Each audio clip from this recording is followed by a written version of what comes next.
그런 것들을 다시 느끼고 처음 마음을 다시 느끼는 것 같습니다. 제가 채팅창에 보니까 25명 정도가 현재 계신데 또 한 사람이 또 여러분 계신 분도 계셔가지고 아마 또 함께 예배 드리고 있는 줄 압니다. 채팅창에 한번 인사 한번 해주시죠. 여기 계신 분들도 여기서 한번 인사해 주시고요. 서로 인사해 주시고 잘 오셨습니다. 이렇게 한번 인사하실까요? 한마디씩 남겨주십시오. 잘 오셨습니다. 한번 인사해 주십시오. 지난주까지는 여기 아무도 없어가지고 이제 앞에 계시니까 좀 웃깁니다. 감사합니다. 우리 눈블랑이 누구시죠? 문희 자매님이시구나. 하여튼 반갑습니다. 영원 형제도 인사해주고 은지도 반갑습니다. 보고 싶다고 얘기해 주셨는데 저도 보고 싶습니다. 자, 그럼 이제 함께 오늘 하나님의 말씀을 선포하도록 하겠습니다. 여러분은 비밀이라는 말을 들을 때 기분이 어떠십니까? 일반적으로 비밀이라는 말은 우리의 호기심을 자극하는 낱말 중에 하나입니다. 보통 블록버스터급의 영화를 보면 보통 개봉하기 전에 이제 홍보 영상이 있잖아요. 근데 그런 홍보 영상 포스터에서 가끔씩 이제 볼 수 있는 문장 중에 이런 문장들이 있는 것 같아요. 감추어졌던 비밀이 공개된다. 이런 식의 멘트가 많이 나오는 것 같습니다. 아마 다 한 번쯤 들어보신 적이 있을 거라 생각이 듭니다. 혹은 사람들과 보통 대화하다가 내가 비밀 얘기 하나 해줄까? 라고 말하면 보통 어떤 느낌이 드시나요? 비밀 얘기 해줄까? 라는 그 문장은 그 자체로 강한 파급력이 있는 것 같습니다.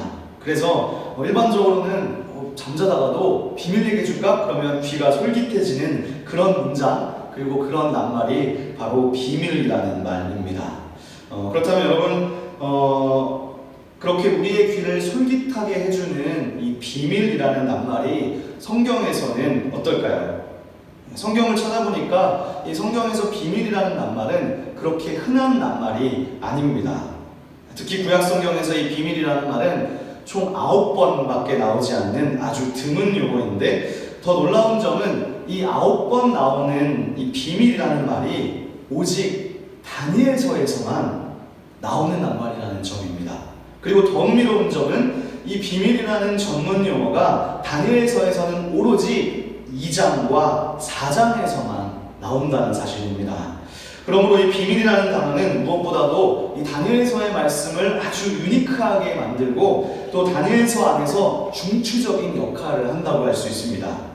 또 한 가지는 이 비밀이라는 말이 신약 성경에는 28번 나오는데 그런 의미에서 이 신약 성경의 비밀이라는 말은요, 실제로는 다니엘서에 기원을 두고 다니엘서로부터 출발한다 라고 생각하시면 좋겠습니다. 그래서 저는 이 시기에 특별히 여러분들께 좀 제가 부탁드리고 싶은 것은요, 이 시기에 다니엘서의 말씀을 여러분들이 주중에 계속 읽어주시면 12장밖에 되지 않는데 읽어도 계속 반복해서 읽어주시면 좋을 것 같습니다.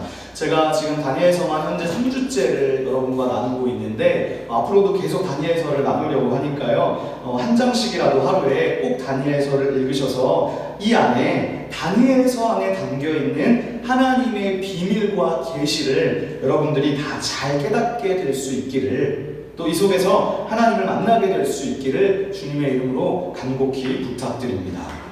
자, 그렇다면 먼저 이 비밀이라는 낱말을 한번 생각해 보고 싶습니다. 여러분들이 혹시 영어 성경을 가지고 계신지 모르겠지만 영어 성경으로 보시면 영어 역본들은 이 비밀이라는 말을 거의 대부분 미스테리라고 번역하고 있어요.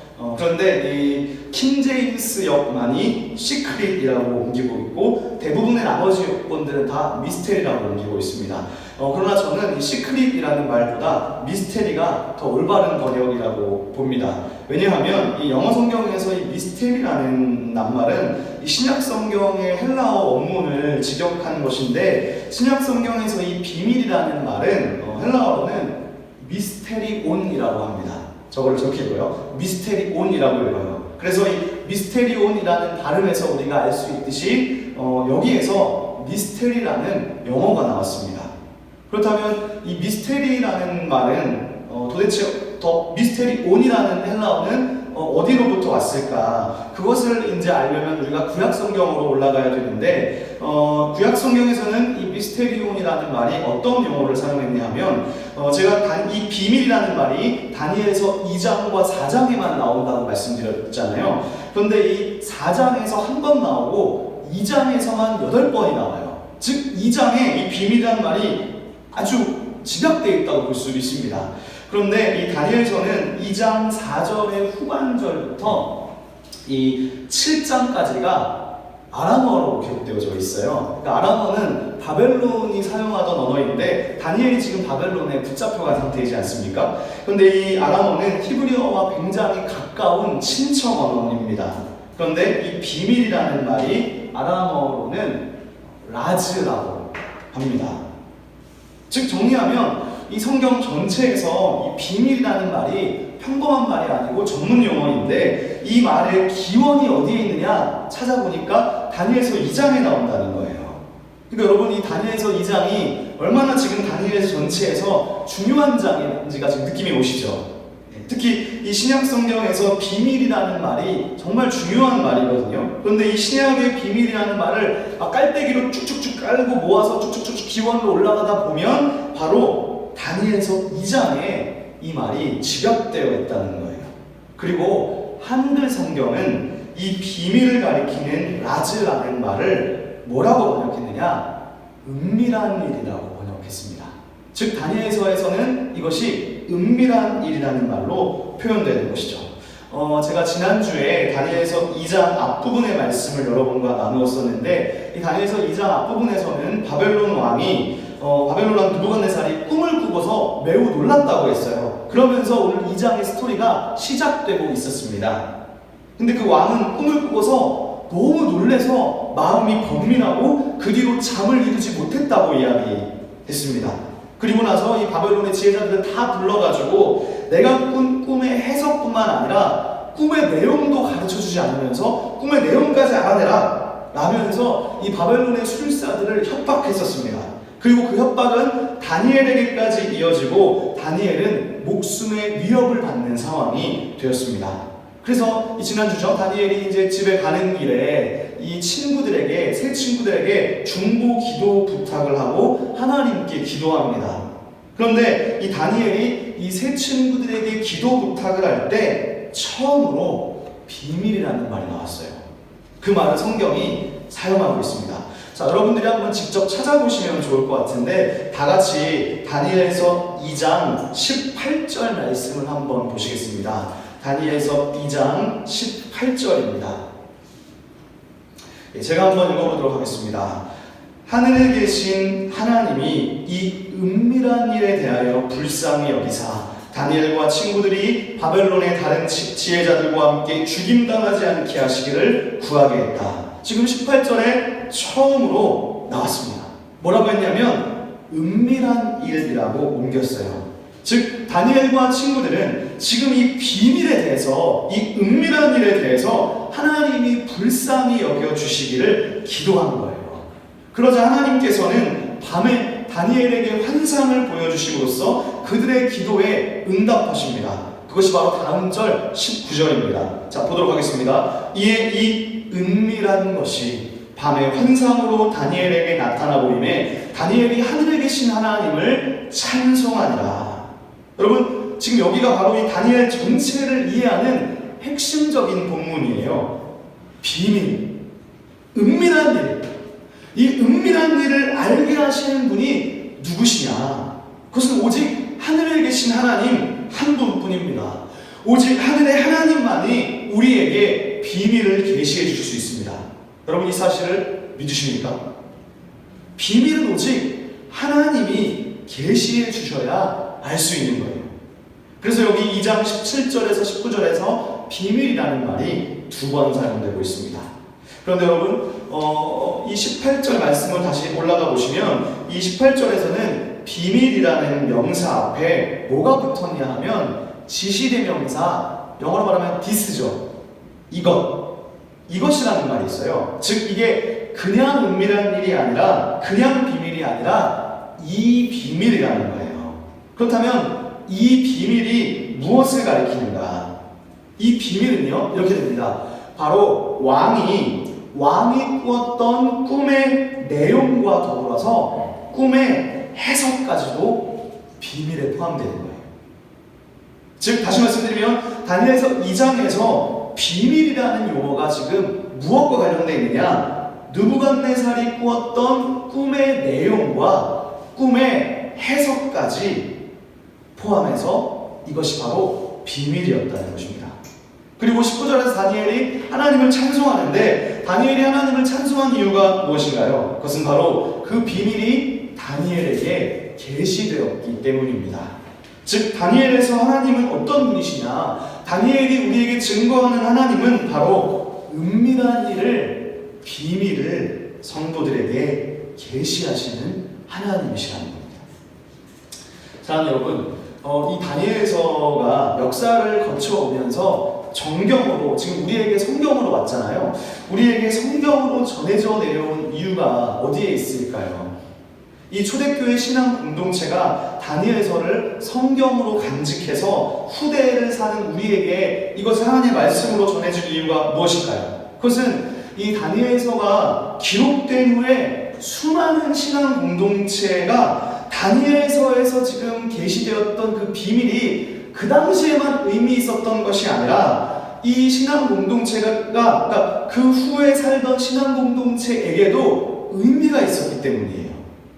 그러니까 다니엘서에서 계시되는 하나님이 여전히 자기들의 시대에도 의미가 있다고 여겼기 때문이에요. 즉, 다니엘서에 나타난 환상과 그 꿈과 꿈에 대한 풀이, 꿈에 대한 해석들, 그 모든 것들이 과거에만 의미가 있었던 것이 아니라 이 후대의 신앙 공동체는 그때 다니엘서의 꿈의 해석이 여전히 의미가 있었을 뿐만 아니라 다니엘을 통해 나타난 예언이 성취되는 것을 경험했던 거예요. 그래서 이 다니엘서는 여전히 우리에게도 유효한 하나님의 계시의 말씀이 될 수 있는 것입니다. 그러므로 우리가 오직 오늘 다니엘서를 통해서 깨닫게 되는 것은 뭐냐면 오직 우리 하나님만이 비밀을 계시하시는 분이시고, 하나님만이 이 세상 역사를 주관하시고 왕들을 세우시고 왕들을 폐하시는 분이라는 사실입니다. 여러분, 비밀은요, 감추어졌기 때문에 비밀인 거예요. 만약에 이 비밀이라는 것이 모두에게 공개되고 모두가 안다면 사실 그거는 비밀입니까? 그거는 비밀이 될 수 없는 것이죠. 비밀이라는 것은 은밀하게 감추어져 있고 아는 사람만 알기 때문에 비밀인 것입니다. 그러므로 우리가 하나님을 어떻게 알 수 있는가? 세상 사람들은 사실 하나님을 알기가 어려워요. 특히 요즘 같은 이 과학과 이성과 합리주의만을 가지고서는 절대로 하나님을 알 수 없습니다. 그것만으로 신앙을 갖기는 어려운 거예요. 그러니 여러분, 이 세상 사람들이 교회를 욕하고 그리스도를 욕하는 것이죠. 여러분, 이 현대 사회에서 이 교회가 욕을 많이 먹잖아요. 특히 요즘에 많이 먹잖아요. 교회를 왜 욕합니까? 왜 개독이라고 욕하나요? 그것은요, 교회가 잘못하고 타락한 것도 분명히 있을 거예요. 근데 여러분, 만약에 그러면 교회가 윤리적으로 문제가 없고 또 타락하지 않으면 욕을 안 먹을까요? 그렇지 않습니다. 만약 우리 한국교회가 깨끗하고 상식적인 교회가 되면 세상 사람들에게 칭찬받게 될까? 라고 생각한다면 그건 여러분 진짜 나이브하신 거예요. 너무너무 나이브한 거예요. 너무 순진한 생각이에요. 그렇다고 해서, 근데 물론 그렇다고 해서 교회가 더러워지느냐? 그런 말은 절대 아닙니다. 근데 오히려 초대교회 때를 생각해보면 초대교회는 지금보다 훨씬 더 깨끗하고 정결한 공동체였습니다. 그러니까 우리가 지금 초대교회를 회복하자고 하는 거잖아요. 그러나 그 시대에도 교회는 욕을 먹었고, 또 그 시대에는요, 말로만 욕하는 것이 아니라 예수 믿는 사람들을 잡아다가 죽이는 핍박과 박해, 더 무서운 고난이 있었어요. 즉, 역사 속에서 하나님의 교회는 언제나 괄시와 멸시 대상이 되어 왔습니다. 그럴 수밖에 없어요. 그들에게는 하나님의 비밀이 감추어져 있었기 때문입니다. 비밀로 은밀하게 감추어져 있기 때문에 세상 사람들은 교회를 알 수 없는 것이죠. 하나님을 알 수 없는 것이죠. 그러나 하나님은 저와 여러분에게 하나님을 알 수 있는 눈과 귀와 성령을 주셨습니다. 이것이 얼마나 놀라운 일인지요. 그렇게 우리는 하나님을 예배하고 하나님을 찬양하는 것입니다. 바로 오늘 다니엘과 같이 말이죠. 다니엘의 찬송을 계속 읽어보면 23절 이하에 이렇게 다니엘이 고백하고 있어요. 나의 조상들의 하나님이여, 주께서 이제 내게 지혜와 능력을 주시고 우리가 주께 구한 것을 내게 알게 하셨사오니 내가 주께 감사하고 주를 찬양하나이다. 주께서 왕의 그 일을 내게 보이셨다 하니라. 그럼 여러분, 하나님 앞에 우리가 항상 기도하셔야 됩니다. 기도하지 않고서는 하늘의 신령한 일들을 공급받을 수 없는 거예요. 오직 하나님 앞에 기도하는 자, 기도로 주님 앞에 나아가는 자가 하늘의 은밀한 일을 깨닫게 되는 것이죠. 그래서 이것을 맛본 사람들은 하나님 앞에 기도할 수밖에 없는 거예요. 이 기도의 자리로 나아갈 수밖에 없는 거예요. 왜냐하면 이것을 경험했기 때문에. 그리고 이 기도를 통해서 하나님의 은밀한 일을 경험한 자는 하나님을 찬양하게 되는 것이죠. 그래서 오늘 다니엘은 밤새 자기에게 비밀을 보여주신 하나님을 찬양합니다. 여러분, 얼마나 벅차고 흥분됐을까요?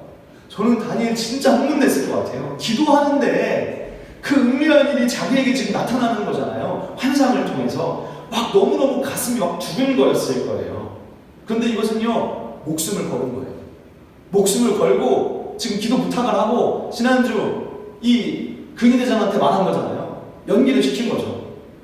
그러니까 자기 목숨을 걸고 지금 기도하러 간 거예요. 그런 믿음의 모습을 가지고 하나님 앞에 나아갔을 때 하나님의 비밀이 드러난 것이죠. 그때 그 흥분은 이루 말할 수 없었을 것입니다. 그래서 이제 다니엘은 다음날 왕에게 그 비밀의 내용을 알려주기 위해서 나아갑니다. 다같이 26절을 보겠습니다. 왕이 대답하여 벨드사살이라 이름한 다니엘에게 이르되 내가 꾼 꿈과 그 해석을 능히 내가 내게 알게 하겠느냐 하니 다니엘이 왕 앞에 대답하여 이르되 왕이 물으신 바, 자 여기 또 나오죠. 은밀한 것 라즈는 지혜자나 술객이나 박수나 정쟁이가 능히 왕께 보일 수 없으되. 자 28절입니다. 오직 은밀한 것을 나타내실 이는 하늘에 계신 하나님이라. 여기서 바로 비밀이라는 말이 또 사용되었습니다. 자 그렇다면 이제 이 비밀의 내용, 즉 그 왕이 꾼 꿈의 내용이 무엇이었을까요? 자, 제가 이 왕이 꾼 꿈의 내용을 여러분들이 지금 오늘 성경을 읽으셨는데 요걸 이제 글자로 읽으면 잘 와닿지 않아서 제가 이제 그림을 한번 준비해봤어요. 자, 느부갓네살이 꾼 꿈입니다. 자, 이런 화면이 보실지 모르겠습니다. 지금 이것이 지금 이 느부갓네살이 꾸었던 꿈의 내용이에요. 이 오른쪽에 지금 한 신상이 서 있습니다. 그죠? 예.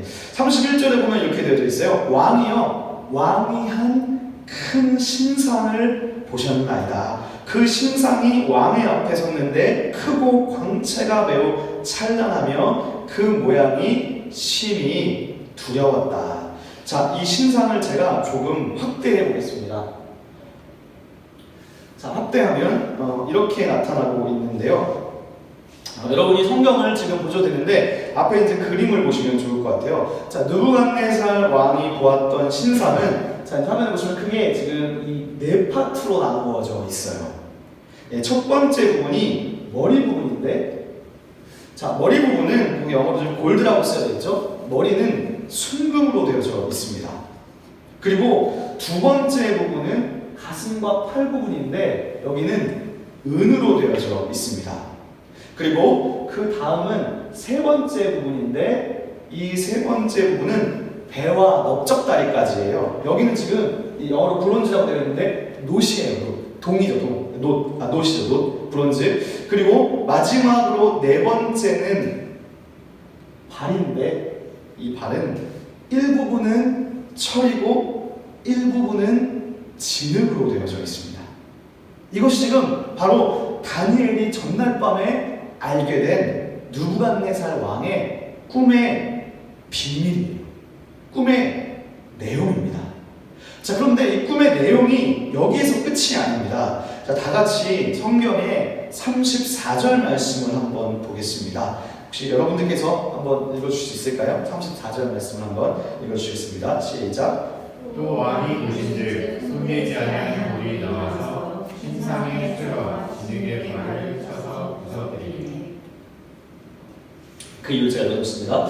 그때 쇠와 진흙과 놋과 은과 금이 다 부서져 여름 타작마당에 겨같이 되어 바람에 불려간 것이 없었고 우상을 친 돌은 태산을 이루어 온 세계에 가득하였나이다. 지금 엄청나게 커다란 신상을 보는데, 자, 여기 화면에 여기 아래에 여기 돌 보이시죠? 갑자기 손대지 아니한 돌이 나오더니 이 신상에 발을 쳐서 산산조각을 내버렸다는 거예요. 여기까지가 꿈의 내용입니다. 자, 그렇다면 여러분 이제 꿈의 해석이 중요하잖아요. 자, 여기서 이제 해석이 뭐냐면, 이 해석은 지금 이 신상이 지금 네 파트로 나눠져 있었어요. 이 네 파트는, 이 신상의 네 부분은 네 왕국을 의미합니다. 그리고 바벨론 왕은 느부갓네살은 이 중에서, 이 네 파트 중에서 머리 부분이에요. 이게 지금 느부갓네살 왕을 가리킵니다. 실제로 여러분, 이 다니엘의 꿈 해석은 바벨론 이후의 나라들을 보여주는 중요한 표징이 되는데, 실제 역사 속에서 그대로 이루어졌어요.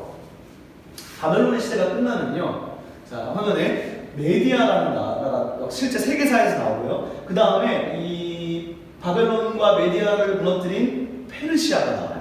그리고 네 번째 나라는 그리스입니다.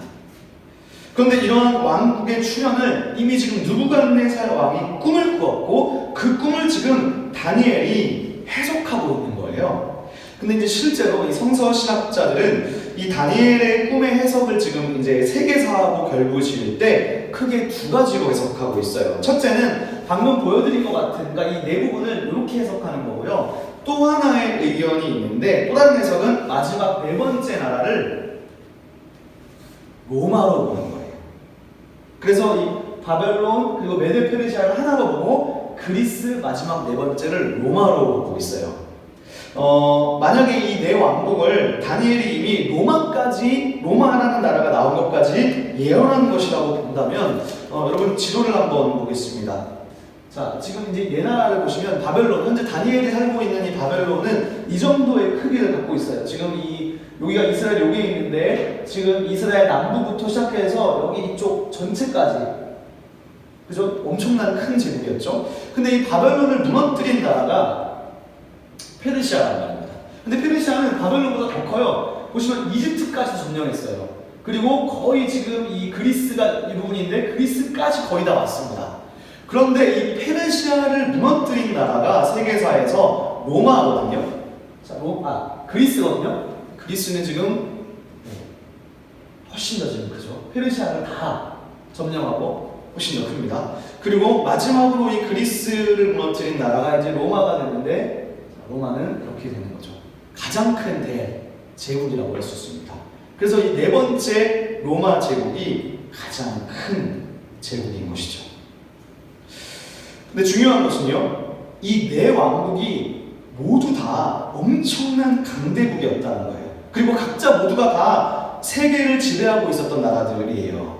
그런데 어찌됐건 간에 이 네 왕국의 재료를 보면 머리는 금, 어깨까지는 은, 배는 놋, 그리고 다리와 발은 철과 진흙인데, 그럼 이 중에서 가장 강력한 것이 무엇입니까? 가장 강한 것은 바로 쇠예요. 쇠. 철이 가장 강하죠. 그래서 성경에 오늘 40절을 보시면 이렇게 말하고 있어요. 넷째 나라는 강하기가 쇠 같고, 쇠는 모든 물건을 부서뜨리고 이기는 것이라고 합니다.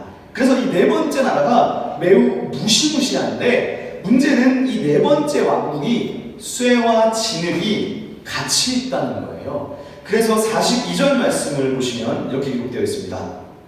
그 발가락이 얼마는 쇠요 얼마는 진흙인즉 그 나라가 얼마는 든든하고 얼마는 부서질 만한 것이다 라고 다니엘이 꿈의 해석을 말합니다.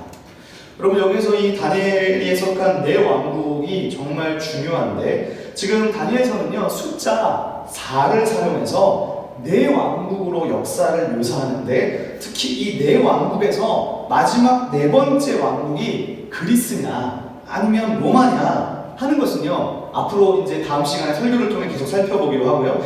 여기에서 여러분들이 꼭 기억하셔야 할 중요한 사실은요, 딱 한 가지예요. 요거를 기억하시면 돼요. 뭐냐? 성경은 이 네 왕국의 운명이 이미 결정되었다고 말씀한다는 사실입니다. 즉, 성경은 하나님의 역사, 하나님의 시간표가 이미 결정되었다는 거예요. 하나님의 계획, 하나님의 시간표가 있는데, 역사라는 것은 하나님의 시간표대로 움직이고 있다. 그런 의미에서 오늘 우리는 이 다니엘서를 오늘 저와 여러분이 살아가고 있는 시대에도, 이 시대에도 적용할 수 있어요. 특히 이 네 왕국에 대한 이야기는 여러분 단순히 지금 이 네 왕국이 바벨론, 페르시아, 그리스, 로마 이렇게 구체적인 나라를 가리키는 것으로만 닫혀있지 않기 때문이에요. 그것을 어떻게 할 수 있느냐? 자, 여러분 다니엘서 2장 28절로 한번 올라와 보겠습니다. 자, 2장 28절에 보시면 이런 말이 있어요. 오직 은밀한 것을 나타내실 이는 하늘에 계신 하나님이시다. 그가 느부갓네살 왕에게 후일에 될 일을 알게 하셨다. 여기서 후일에 동그라미 보십시오. 후일에 동그라미 하셔야 됩니다. 여기 성경에서 이 후일이라는 말은요, 구약 성경에 종종 등장하는 말이에요. 여기서 이 후일이라는 말은 기본적으로는 이런 뜻이에요. 일정 시간이 지나간 뒤를 의미해요. 사실 단순하게 그냥 뭐 후일에, 훗날 이렇게 옮길 수 있어요. 훗날에라고 옮길 수 있어요. 그러나 이 말은요, 동시에 우리가 이거를요, 성경 66권 전체 통전적인 관점에서 볼 때 이 후일이라는 말은 종말론적인 의미가 들어있는 말이기도 합니다. 그래서 이 표현은요, 곧 임하게 될 미래, 역사에 가까운 미래라는 뜻도 포함하지만 동시에 모든 세상의 끝날에 임하게 될 종말, 이 두 가지를 전부 다 포함하고 있다고 볼 수 있어요. 다시 말해서 조금 후에 있을 일을 가리키기도 하고 세상의 끝날을 가리키기도 하는 다층적인 의미를 갖는 표현이라는 것입니다. 여러분, 이 말이 히브리어로 제가 지금 채팅창에도 지금 전사님이 올려주셨는데 후일에 될 일 아하리트 하야밈이라고 해요. 그런데 제가 오늘 설교 서두에 다니엘 2장은 아람어로 기록되어 있다고 했잖아요. 근데 아람어로도 읽어보면 거의 동일한 의미로 낱말로 표현되어져 있어요. 그래서 이 말을 직역하면 이렇게 됩니다. 직역하면 날들의 끝에 라는 표현이 됩니다. 자, 제가 이 부분은 정확히 한 달 전에 제가 구약성경의 예언적 종말론이라는 설교 때 제가 이 부분을 자세히 다루었으니까 혹시 기억이 안 나시면 이 부분을 찾아서 들으시면 좋을 것 같습니다. 그러면 이 예언적 종말론을 바르게 이해할 수 있습니다. 어쨌든 간에 제가 한 달 전에 미가서 4장 설교를 할 때 동일한 표현이 나왔다는 것을 말씀드렸는데, 중요한 건 이 말이 종말론적으로 마지막 날, 끝날을 의미할 수도 있다는 거예요. 즉 다니엘 시대에는 이 표현이 지금 느부갓네살 왕이 꿨던 꿈이잖아요. 그러니까 자기 왕의 후에 벌어질 일이지만 초기 기독교 공동체는 다니엘의 다니엘의 꿈의 해석이, 예언이 이루어져가는 시대에 살고 있었어요. 그러니까 여러분 지금 다니엘 시대에는요, 지금 바벨론 시대니까 페르시아도 알 수 없고 그리스도 모르고 로마도 지금 몇백 년이 지나야지 알 수 있는 거잖아요.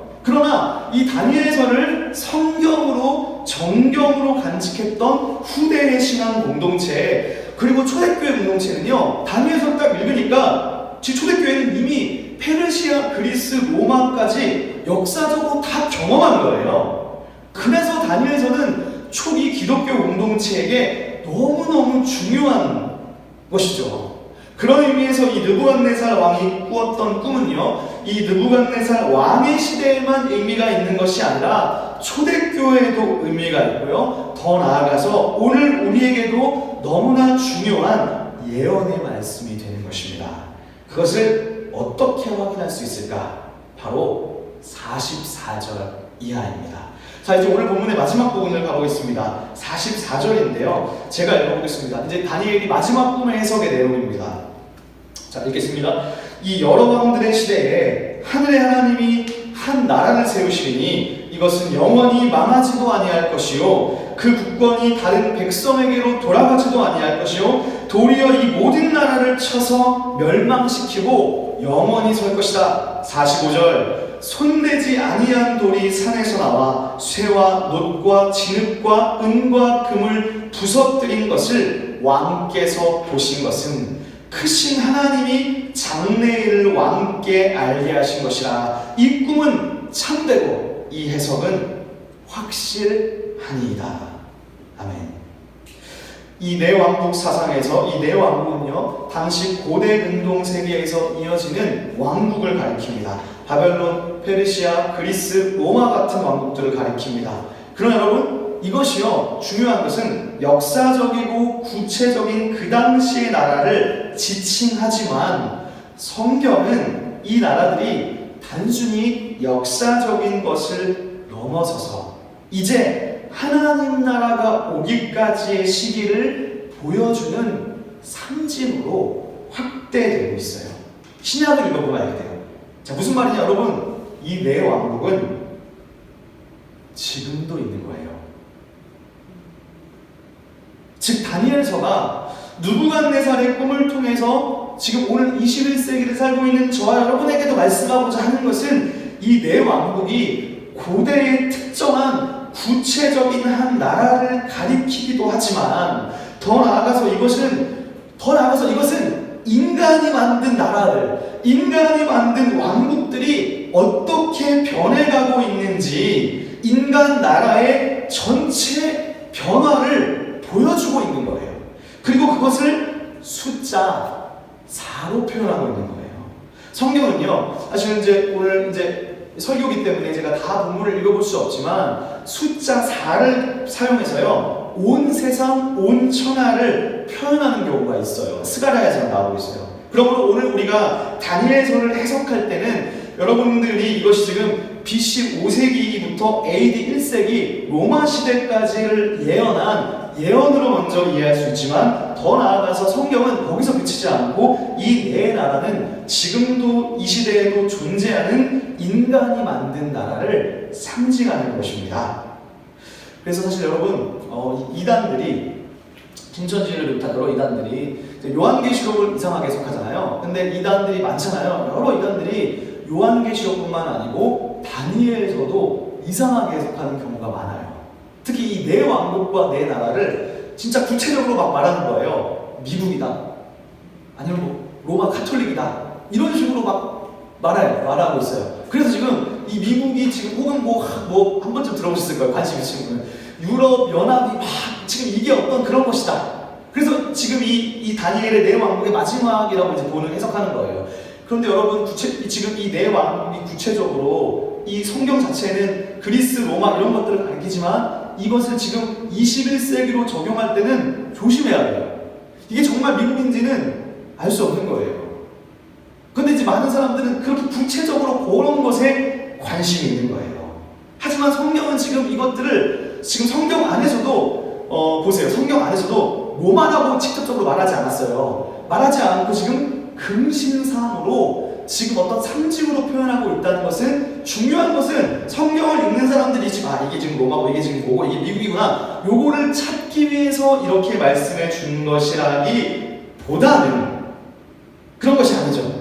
그런 것이 아니라 성경이 말하고자 하는 바는 아무리 강하고 아무리 대단하고 아무리 정말 초강대국이고 연합한 나라라 할지라도 인간이 만든 왕국은 반드시 사라지고 부서지고 바뀌어질 수 있다는 것을 말씀하는 거예요.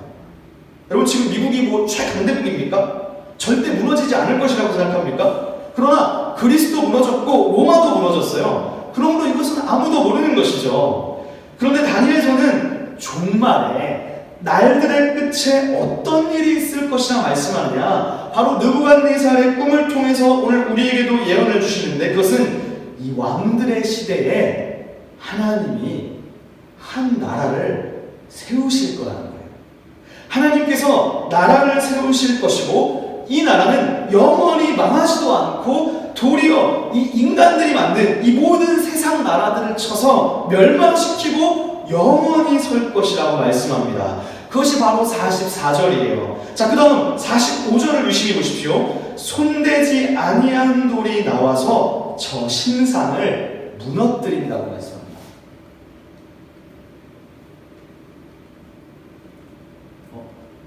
자, 여기 보시죠. 여러분, 여기서 손대지 않았다는 것이 무엇을 의미할까요? 여러분, 손을 대지 않았다는 건 이런 거예요. 사람의 손으로 깎거나 자르거나 만든 것이 아니라는 거예요. 즉, 다른 말로 하면 이거는 사람이 만든 무기가 아니라는 거예요.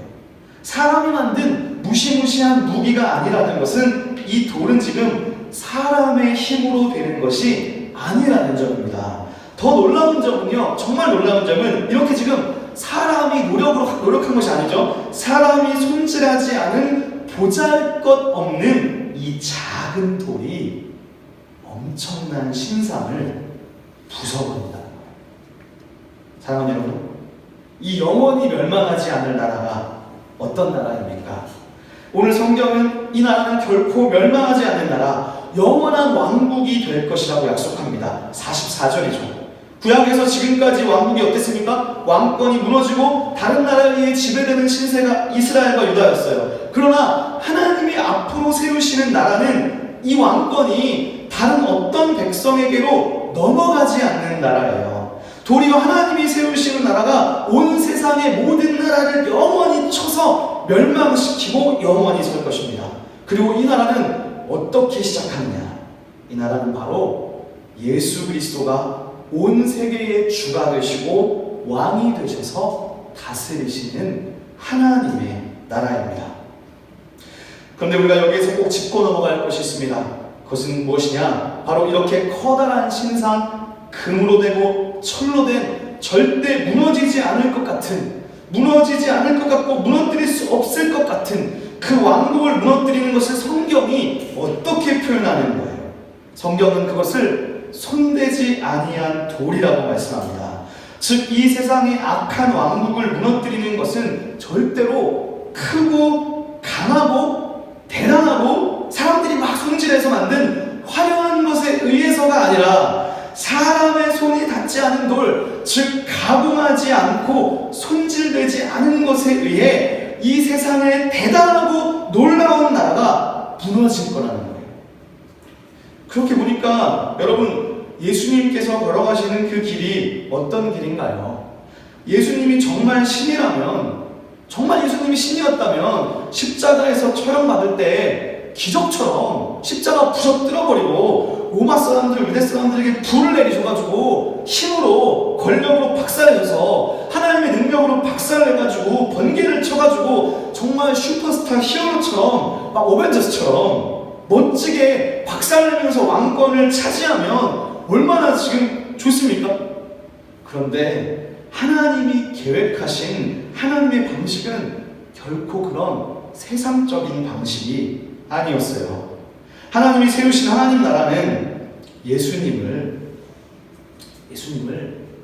그렇게 보내지 않으셨고, 예수님을 뭐 서울대로 보낸 것도 아니시고, 예수님을 정치적으로 능력 있는 사람으로 만드시지도 않으셨어요. 아니면 막 돈을 막 엄청 벌어가지고 모든 사람들을 매수해서 예수님을 매수해서 그렇게 예수님의 세력을 넓히지도 않으셨어요. 예수님은 오히려 약하고 힘없는 한 인간이셨고, 우리가 보기에는 흠모할 만한 것이, 즉 매력적인 것이, 세상적인 기준으로 매력적으로 보이는 것이 아무것도 없으신 분이셨습니다. 이사야의 말이었죠.